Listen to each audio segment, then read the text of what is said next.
সবাইকে শুভ দুপুর। আজকে আমাদের পূজার পরবর্তী খাওয়া দাওয়া চলছে। আমরা মন্দিরে পূজা দিয়ে আসলাম।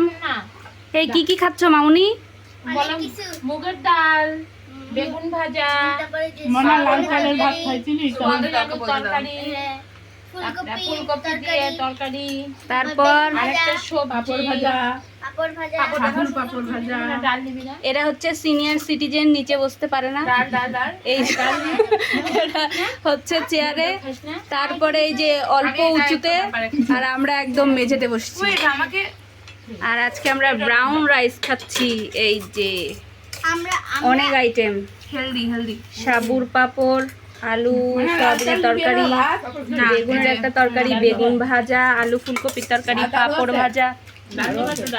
টুনটুন কেমন খাচ্ছি? সেই এই যে ভাত আছে আমার। নিরামিষের মজাই আলাদা। এই দেখো ভাত আছে আমার। জয়শ্রী রে, এটা হচ্ছে মামুনির ফেভারিট বান্ধবী।